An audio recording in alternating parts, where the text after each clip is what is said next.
Halo pengusaha bahan bangunan, distributor bahan bangunan, ataupun toko bahan bangunan di Indonesia. Saya dengan Samuel Moses dari distributorbangunan.com. Kali ini kita akan membahas untuk Anda yang belum buka ya, belum buka nih, ataupun Anda sudah buka tapi belum nyadar ya. Apa sih enaknya dan kelebihannya membuka toko bahan bangunan dan sedikit strategi untuk mengembangkan toko bahan bangunan supaya menjadi lebih rame. Ini dia.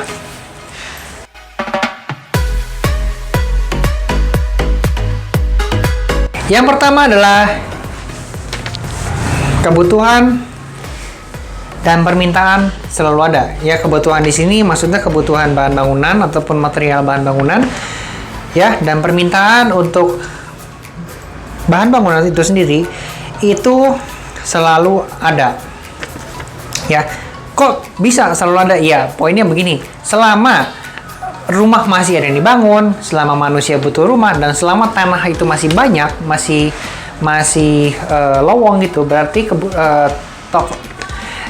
membuka usaha toko bahan bangunan ataupun distributor bahan bangunan itu akan masih bisa lanjut, ya, masih bisa lanjut, dan katanya sih nggak ada matinya begitu ya. Nah, kalau mengenai masalah nggak ada matinya, terus terang saya sendiri sebenarnya kurang percaya sih masalah nggak ada matinya, karena sempat berapa kali di kita sini omsetnya sempat turun ya.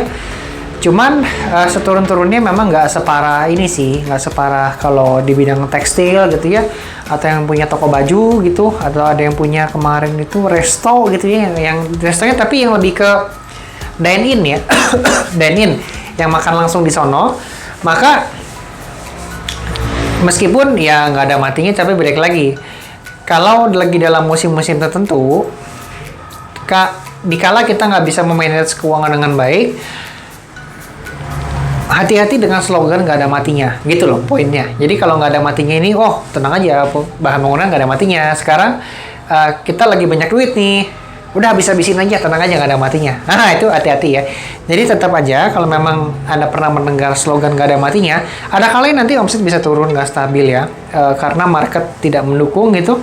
Maka kita masih punya backup plan, duit yang dana cadangan ya, untuk menambal yang namanya pengeluaran ataupun beban-beban yang sifatnya fixed cost. Oke. Sekarang kita lanjut ke poin yang kedua, di mana poin kedua itu keuntungan membuka bisnis bahan bangunan ataupun toko bahan bangunan adalah masa kadaluarsa barang lebih lama. Nah, menurut Anda gimana nih? Setuju nggak dengan statement ini? Masa kadaluarsa barang lebih lama. Oke? Nah, sebagian besar untuk barang bangunan itu ini benar ya. Sebagian besar untuk barang bangunan itu benar. Cuman kalau ceritanya semuanya nggak kadaluarsa itu kurang tepat. Contohnya aja adalah lem botol gitu ya. Lem botol itu bisa kadaluarsa gitu ya. Terus ada juga lem kayu, di mana lem kayu juga bisa kadaluarsa kena jamur. Terus ada juga kayak apa lagi? Dinding nggak? Yang bisa kadaluarsa? Besi bapakan kalau karatan. Besi karatan? Enggak lah, besi karatan. Besi karatan ya, yang nggak tahu menurut Anda gimana? Itu kameramennya katanya besi ya, besi bisa karatan gitu. Oke, nah sebagian besar iya, tapi kalau apakah semuanya tidak, itu kurang tepat. Nah, teman-teman boleh mempertimbangkan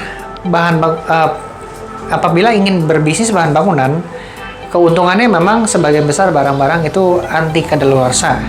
Kalau misalnya kita bermain di fashion ya, itu ada trennya sudah lewat, maka bajunya bisa ketinggalan zaman. Terus makanan bisa basi ya, kosmetik bisa juga banyak expirednya ya. Misalnya krim pemutih gitu ya, kita pakai krim pemutih, terus krim pemutihnya expired, kita mau jual lagi itu udah nggak bisa. Nah, itu yang bisa menjadi pertimbangan ketika mau buka bisnis bahan bangunan. Terus yang ketiga, kalau misalnya teman-teman kekurangan tempat nih ya, bukan modal ya, tempat deh. Modal mah ada sebenarnya, tapi kekurangan tempat. Dimana kalau namanya usaha bahan bangunan itu tempatnya biasanya gede-gede ya. Kalau teman-teman lihat tuh ya, toko-toko bahan bangunan tuh wah gila-gila lah, gede-gede banget gitu ya. Karena mereka banyak menampung pasir, batu bata, semen, ada juga besi beton, ada juga Namanya apa sih yang penutup ini? Seng ya? Seng penutup ya? Oh, asbes. Seng, asbes ya. Asbes itu kan tempatnya juga gede banget karena ukuran juga banyak. Cuman kalau misal tempat kita kurang untuk menampung stok-stok yang barang-barang sedemikian besarnya, maka kita bisa melakukan yang namanya partnership. Partnership untuk meminimalisir modal. Ya, karena barang-barang itu tempatnya butuh gede. Kalau teman-teman pengusaha bahan bangunan mendapatkan orderan dari proyek atau dari konsumen membutuhkan, misalnya membutuhkan semen gitu ya, tapi teman-teman nggak jual semen, teman-teman bisa join sama teman-teman pengusaha bahan bangunan yang lainnya. Anda bisa tanya, minta harga khusus ya untuk sama toko gitu kan. Ya udah, berpartner aja gitu. Jadi Anda ngambil barang, Anda jual lagi ke konsumen yang sedang membutuhkan barang tersebut. Itu caranya untuk meminimalisir modal dan meminimalisir tempat. Ya, itu dia. 3 tips yang bisa Anda pertimbangkan dan Anda pikirkan terlebih dahulu ketika Anda ingin membuka usaha bahan bangunan ataupun distributor bahan bangunan. Semoga tips ini bisa bermanfaat, di mana channel ini akan memberikan berbagai macam info produk bahan bangunan, juga tips bisnis bahan bangunan, supaya buat teman-teman yang bergerak di bidang toko bahan bangunan, bisnis bahan bangunan, ataupun distributor bahan bangunan, usahanya bisa berkembang dengan luar biasa. Subscribe channel ini, like video ini, komen jika ada yang mau ditanyakan, dan juga share video ini kepada teman-teman pengusaha bisnis bahan bangunan lainnya, supaya kita sama-sama bisa mendapatkan manfaat dari apa yang saya share di video ini. Jangan lupa, saya punya TikTok @distributorbangunan. Saya dengan Samuel Moses. Sampai jumpa di video berikutnya. Salam sukses pengusaha bahan bangunan Indonesia. Bye-bye.